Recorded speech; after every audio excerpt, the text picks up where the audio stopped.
All right, everybody. We are diving into the interesting world of French verbs today. Ooh, la la. I like how you said that.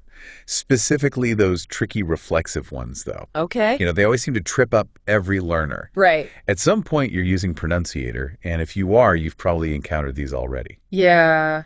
They sound really fancy, but are they really that complicated? Not really. I mean, they're not as complicated as they sound. Yeah. Once we break them down, they're just verbs Right. that are paired with a reflexive pronoun. Okay. Like c'est in French. Right, like se lever, Exactly. to get up. Yeah. I remember that one. Always threw me off. Yeah. Why say, myself is getting up? It's not always a direct translation Right. from English, which is where I think the fun and confusion begins.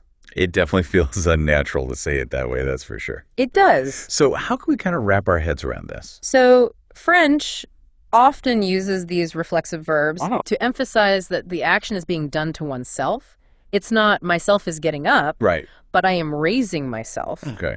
It puts the spotlight on the action itself. Ooh, I like that, raising myself up. Yeah. It's like the verb is doing a little loop-de-loop right back to the subject. Exactly. So it's all about that extra emphasis on the action. Precisely, yeah. And as you've probably noticed on Pronunciator, Yeah. some verbs are almost always reflexive in French, Okay. even if we wouldn't use them that way in English. Okay. Like se souvenir de. What does that mean? So that means to remember. Okay. But literally it's to remember oneself of, To remember oneself of. which highlights how our memories are so intimately connected to our sense of self. Oh, it's a souvenir de. You're right. You never say to remember oneself Yeah. in English, but it's interesting how it adds a whole other layer of meaning. It does. It does. Yeah. So I guess it's just about kind of like getting comfortable with those patterns Right. and understanding the nuance behind them. Exactly. Yeah. And here's where it gets even more interesting, especially for a pronunciator user. Okay, what's that?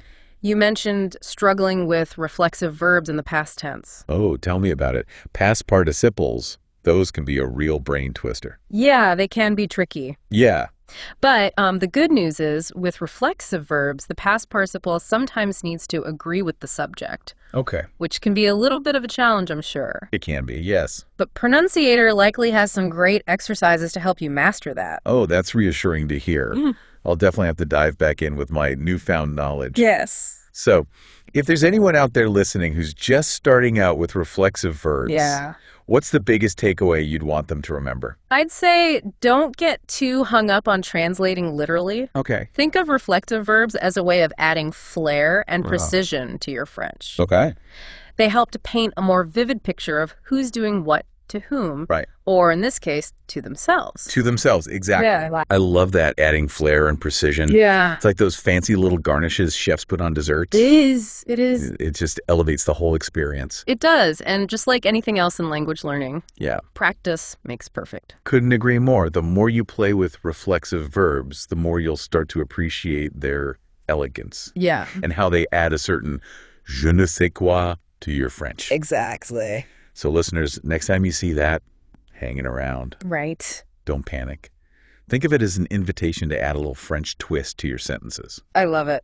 And with that, this has been another deep dive. Au revoir.